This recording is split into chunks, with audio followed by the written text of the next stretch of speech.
Today I'm going to show off an Omega chronograph that has almost been forgotten about. Let's get into it! Yes, and welcome to the Mad Watch Collector Show. This is another one of those shows I like to call Buying at BQ. They are the #1 place to sell or buy luxury pre-owned watches in the UK and around the world. With a 14-day money-back guarantee, a 2 years watch guarantee, and with a Trustpilot score that beats all the competition, there really is no better place to go than BQ. And listen, I've dealt with them on 2 occasions. The service is magnificent. The aftercare is superb. That's why I recommend them to you guys. With these shows, I like to raid the BQ safe and pick out little gems I think you should know about and maybe even buy. Today, I've got an absolutely crazy Omega for you. One that you have probably never seen or heard of before, but it really does mark a little chapter in the brand's history. And as there weren't many of these chronographs ever made, they have become very sought after. Now listen, the 70s were weird, weren't they? There obviously was a sense of freedom, expression. Some would say too much expression. But for Swiss watch brands like Omega, in the 70s there was sheer panic.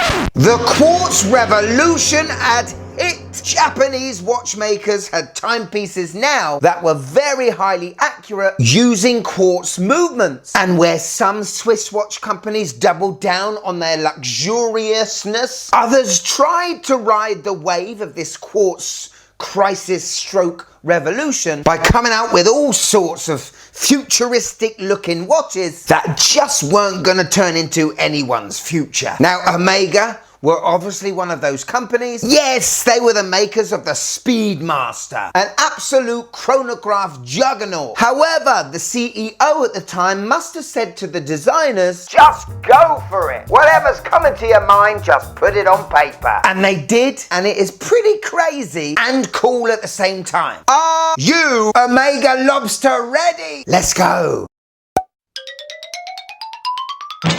Ladies and gentlemen, I give you the Omega Speedsonic, also nicknamed the Lobster due to the very unusual bracelet. But look at this thing. Does it not scream 70s or what? Quite reminiscent to the Speedmaster 3, but on a whole new futuristic lobster level. It's big, it's chunky, it's a statement piece, isn't it? The one thing you would say with this reference and the one I have in my hands here, it's in very good nick. In actual fact, I can't see any nicks whatsoever. We have this helmet style case, all stainless steel, these huge magnificent chronograph pushers at 2 and 4. They are superb. A crown at 3 o'clock. The old hippocampus on the screw down case back. But check out that dial. At some angles it's black. At other angles it's a mirror. It's a grey looking mirrored reflection, possibly the worst type of dial you could have on a watch, but together with the case in this bracelet it actually works well. Now why is it called the Speedsonic and not a Speedmaster? Well, it's all to do with what's powering it. Take a look at the chronograph hand and notice how it sweeps away beautifully. It doesn't seem to be any ticking, doesn't look mechanical, neither does it look like it's quartz. That is because the movement inside is Bulova's Accutron technology. Yes, we've all seen the Bulova Accutron. It harnesses electrical power from a battery, and those 2 copper coils make this tuning fork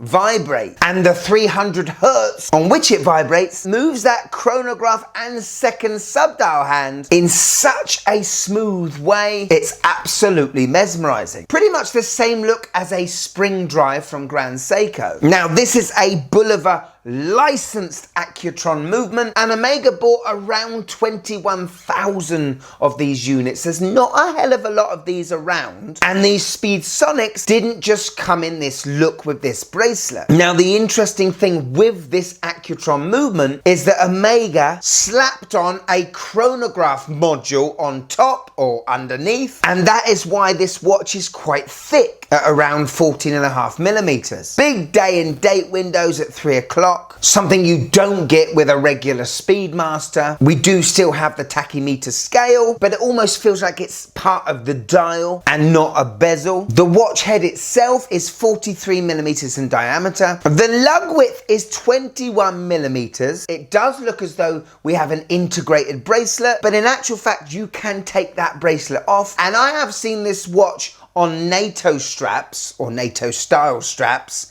and it looks really good. So if you feel put off by the bracelet, you don't have to be. Now, this watch came out in 74. The lume is pretty much gone. There is no lume. But listen, people, we're talking over 50 years ago. The whole watch is in incredible condition. Hello. On my 6.5-inch wrist, and this, well, it has presence, doesn't it? 1970s presents. For anyone looking for an Omega that no one else has got in their road or their town or possibly their country, this is a perfect buy for you. The bracelet does make this watch bigger than it actually is, but this is the reason why you would want it. I think it's absolutely fascinating that at some point in the late 60s, early 70s, there were Omega designers out there coming out with this stuff. Designing watches for the future, the electronic age. It's just a shame that the lobster look never took on.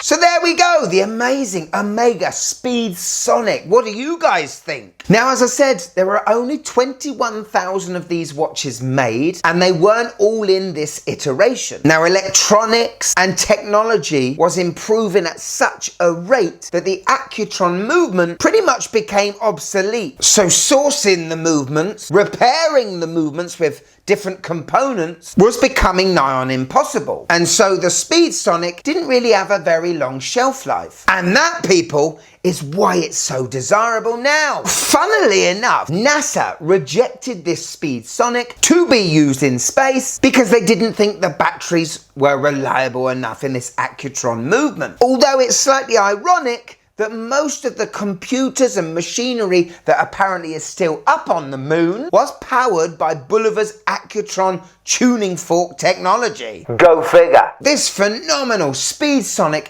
is on the BQ website now for £3,500. It looks like that's the going rate for these watches. The condition of this is so darn good. Remember though, there's always a bit of wiggle room. Put in a cheeky offer and see where it takes you. For anyone that's well into their Omega's history or chronograph history, this watch is a must buy or must try once in their lives. And how cool is the name the Speedsonic? Needs to be brought back, I think, Omega, and stop milking the teats of the moon watch and moon swatch. So here it is, my wife's views on the Omega Speedsonic. Oh God. This is one hell of an ugly watch. Bulky, big, weird. I don't like it. Yeah, she's not going to want me to buy this one.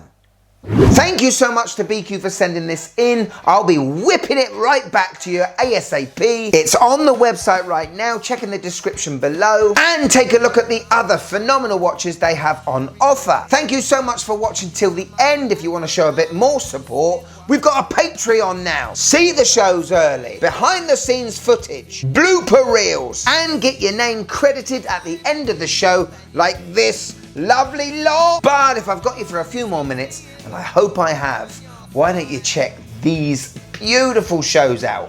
I worked hard on these, well, some of them. Go on, check them, you'll love it. Go on, oh, got to be off. Go on, you'll love it. Go on, click it, you'll love it. Click it.